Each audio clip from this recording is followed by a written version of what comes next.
Здравейте! Аз съм Ива, а това е Divine Time с диабет тип 1. Обещах да ви споделя какъв беше и какъв е все още нашия път към приемането на диагнозата диабет тип 1.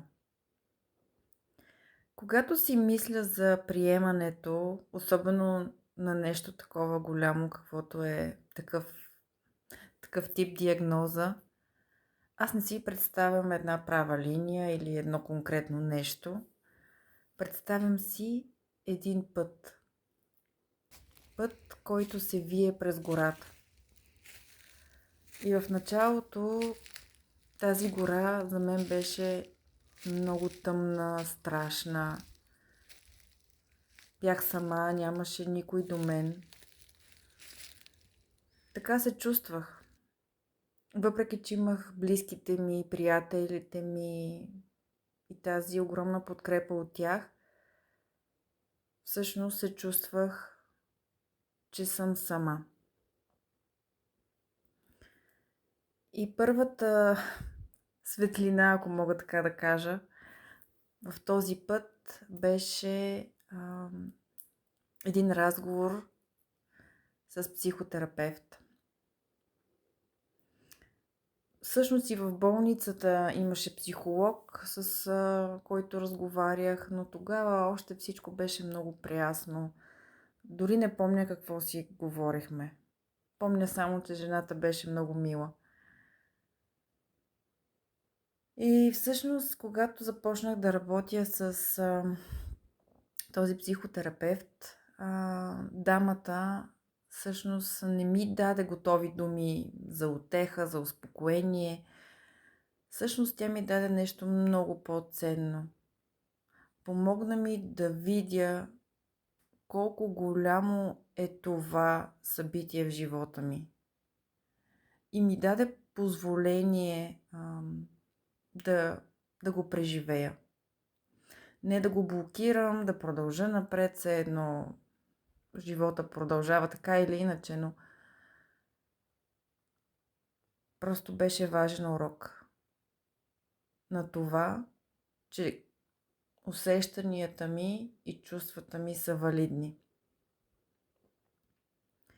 Следващата голяма крачка беше да подам документи за ТЕЛК. Знам, че звучи странно, може би нелогично, но за мен подаването на документите всъщност беше изключително трудно и сега разбирам, че беше и голяма част от приемането. Отлагах до последно, нито исках да повярвам, че такава диагноза се случва. Беше ме страх, не исках да сложа този етикет върху детето си. Но благодарение на разговорите ми с моите близки, тяхната подкрепа и сама със себе си, когато разсъждавах, всъщност разбрах и осъзнах, че тези етикети си ги слагаме ние в главата. Това е наша измислица. И по-скоро страхът ме спираше, а не истината. Истината е, че това е една възможност да осигурим повече грижа и по-нормален живот за детето си. И спрях да го виждам като някакво поражение или някакво ограничение. А по-скоро го виждах като моя отговорност, която имам възможност да проявя към детето си. Следващата крачка беше да кажа диагнозата на глас пред по-широк кръг от хора, не само пред най-близките ми, а пред хора, които познаваха Гого още от преди диагнозата. И да кажа на глас: детето ми има диабет тип 1, без да рухна и да се разплача. всъщност беше изключително голяма крачка за мен. И се радвам, че го направих. Защото всъщност никой не реагира зле. Никой не го прие със съжаление или... Хората го приеха нормално. И тук вярвам, че всъщност хората приемат нещата спрямо това, както ние ги възприемаме. Ако ние възприемаме, че нещо е проблем, те също ще го усетят по този начин. И може би в онзи момент аз вече бях започнала пътя към приемането истински. Следващата голяма крачка беше детската градина. Разбира се, всички родители се притесняват, когато детето им тръгва на градина, но когато детенцето е с диабет тип 1, страхът е по-дълбок. Има още един пласт. Трябваше да кажа на учителите, на родителите, на дечицата и трябваше да обясна, че Гого не е различно дете,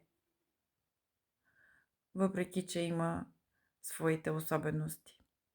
Той е също усмихнато, шумно, щуро, любопитно дете, но понякога ще има нужда да поседне, да изпие сокче или да не участва в играта точно в този момент. Трябваше да разкажа за сензорчето на ръката му и за помпата на крачето му.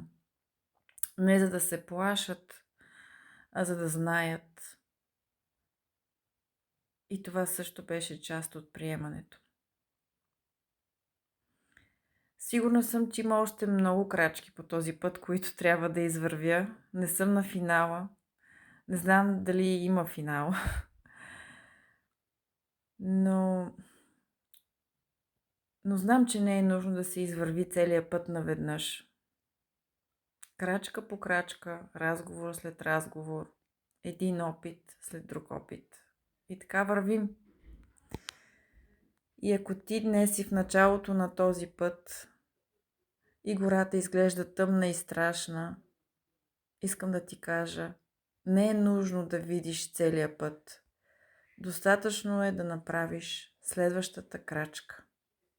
Прегръщам те